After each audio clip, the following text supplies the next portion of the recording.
Les 8 premiers siècles du christianisme, avec Caroline Charand, un podcast proposé par le monastère de Bois-Salaire. Une détestable superstition venue de Judée. Dès son arrivée au pouvoir en 41, l'empereur Claude est confronté dans plusieurs villes de l'Empire à des explosions de violence entre Juifs et Grecs, ainsi qu'à la montée des contestations de la part des Juifs de Palestine. Aussi, quand il voit la communauté juive de Rome, la capitale, agitée par la présence et le discours de Juifs venus d'Orient, en fait des judéo-chrétiens, dans la crainte que les troubles ne prennent de l'ampleur, il ne tergiverse pas. Il décrète leur expulsion. C'est ainsi que 2 artisans chrétiens d'origine juive, Priscilla de son diminutif, et son mari Achillas, quittent Rome et finissent par arriver à Corinthe, une ville située à une 60aine de kilomètres d'Athènes, sur l'isthme du Péloponnèse. Corinthe est alors une cité neuve, reconstruite depuis un siècle à peine, devenue rapidement une grande métropole, capitale de province, et qui prospère grâce au commerce que lui procurent ses 2 ports, l'un sur la mer Égée tournée vers l'Orient, l'autre sur l'Adriatique qui regarde l'Occident. Comme toute ville portuaire, Corinthe est un lieu de brassage des populations et des cultures. Richesse et misère se côtoient. La majorité des habitants sont des esclaves affranchis. On compte aussi un certain nombre d'esclaves grecs, ainsi que des vétérans de l'armée romaine, des marchands, des hommes libres de toute profession, attirés par le dynamisme économique de la ville. Sur le plan religieux, Corinthe est un carrefour d'influence. L'ambiance générale est marquée par un fort syncrétisme et les cultes à mystère fleurissent. C'est dans ce contexte cosmopolite et mélangé qu'au début des années 50, l'apôtre Paul rencontre Prisca et Achillas et la toute jeune communauté chrétienne. Celle-ci est à l'image de la ville. Les chrétiens de Corinthe appartiennent en majorité aux couches populaires de la société. Les inégalités de richesse semblent avoir créé des tensions en interne. Mais il y a plus grave. Dans l'église de Corinthe circulent des doctrines que Paul dénonce comme étrangères à l'Évangile. D'un point de vue extérieur, il est vrai que certains éléments peuvent donner à penser que la religion chrétienne s'apparente à un culte à mystère. La confidentialité des cérémonies, le rite de l'initiation, la mort et la résurrection de la divinité, l'accession du nouvel adepte à un état renouvelé. Il n'est pas toujours simple pour les convertis, même cultivés, de distinguer clairement l'enseignement évangélique de systèmes ésotériques qui se parent d'un vernis chrétien en adoptant son vocabulaire, voire la personne de Jésus. La piété des chrétiens corinthiens semble sincère et ardente, mais elle reste fragile et très facilement influencée par l'environnement extérieur. Souvent, la confusion règne. Paul ne ménage pas ses efforts pour expliquer, clarifier, préciser, corriger, encourager. Même après avoir quitté la ville, il poursuit son œuvre éducative. Les fidèles continuent à lui poser des questions et il y répond dans des lettres vigoureuses. Un jour, il lui est demandé « Peut-on manger des viandes sacrifiées aux idoles ?» Dans sa lettre, la première épître aux Corinthiens, l'apôtre apporte des précisions qui permettent de comprendre quelle situation est à l'origine du problème. Des chrétiens de Corinthe, un jour de fête religieuse, ont participé au banquet qui suit la cérémonie et ont consommé la chair des animaux immolés. Certains membres de la communauté en ont été choqués et ne savent plus quoi penser ni que faire. Ceux qui sont en cause sont très certainement des chrétiens d'origine gréco-latine de conversion récente. Ce ne peuvent être en effet des judéo-chrétiens qui suivent les prescriptions alimentaires de la loi et qui ne penseraient pas une seconde à participer à un culte étranger. Mais pour les convertis non-juifs, surtout s'ils n'ont pas été auparavant des craignants Dieu, éduqués dans les préceptes de la religion juive, les choses sont nettement moins claires.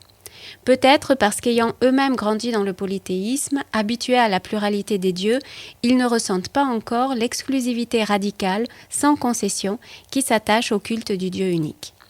Peut-être aussi parce qu'il est pour eux tout à fait possible d'assister à une cérémonie religieuse de manière purement extérieure, sans s'impliquer personnellement, sans même avoir besoin de croire en la divinité qui est honorée.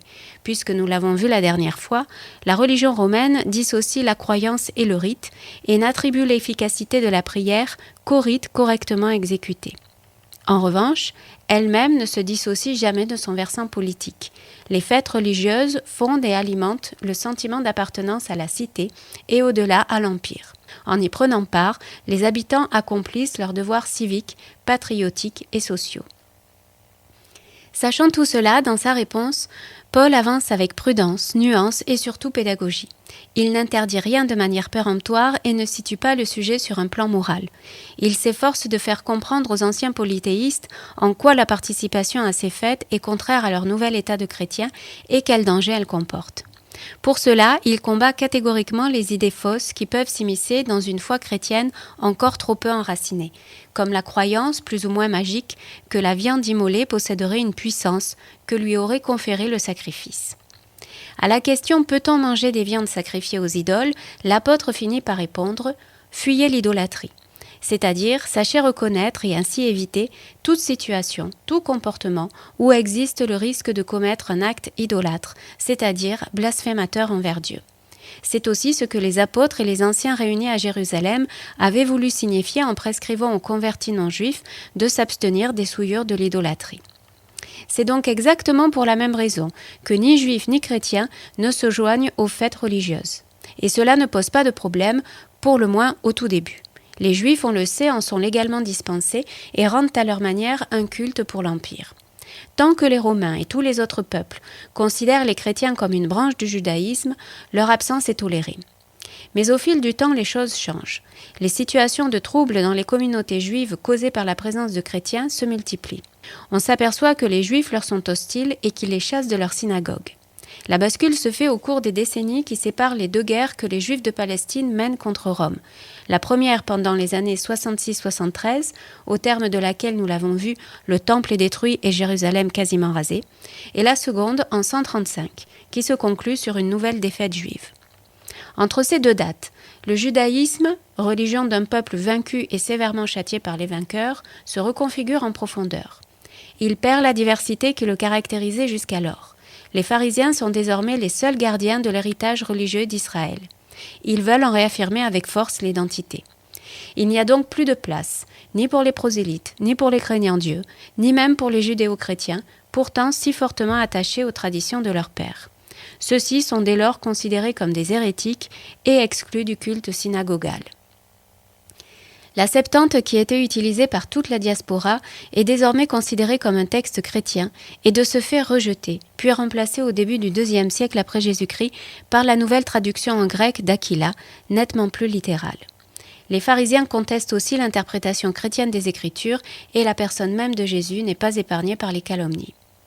Conséquence de tout ceci. À la fin du 1er siècle, les chrétiens ne peuvent plus se prévaloir des dispenses religieuses accordées aux Juifs. Leur absence aux cérémonies religieuses et aux réjouissances qui s'ensuivent attire sur eux l'attention, d'autant plus qu'à partir d'Auguste, le nombre de fêtes religieuses ne cesse d'augmenter. On compte une centaine de jours par an au 1er siècle et près de 130 jours par an au 3e siècle. Or, nous le soulignons encore une fois, dans la religion juive, c'est le sacrifice rituel accompli par tout le peuple qui fonde et assure la pérennité de l'État et de la société. La définition grecque et romaine de la piété est la suivante. Être pieux, c'est honorer les dieux de la cité. Celui qui refuse de sacrifier aux dieux est donc un impie. Mais il est aussi, conformément à la dimension politique inhérente à la religion, un traître à l'empire et à l'empereur. C'est ainsi qu'apparaissent désormais les chrétiens aux yeux des Romains.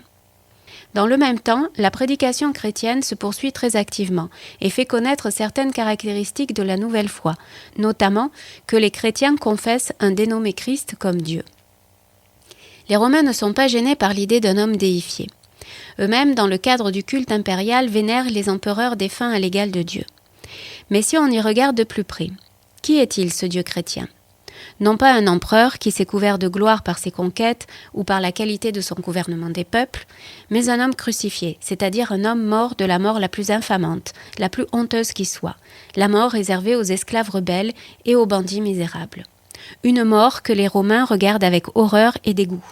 Une mort qu'ils exhibent à la sortie des villes en donnant à contempler le spectacle de dizaines, voire de centaines de croix alignées sur lesquelles les condamnés agonisent pendant plusieurs jours dans d'atroces souffrances.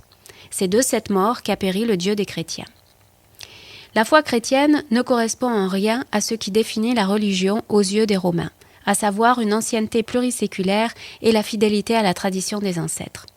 En effet, d'une part, le Christ a été crucifié quelques dizaines d'années auparavant, sous Ponce Pilate, qui a été préfet en Judée entre 26 et 36.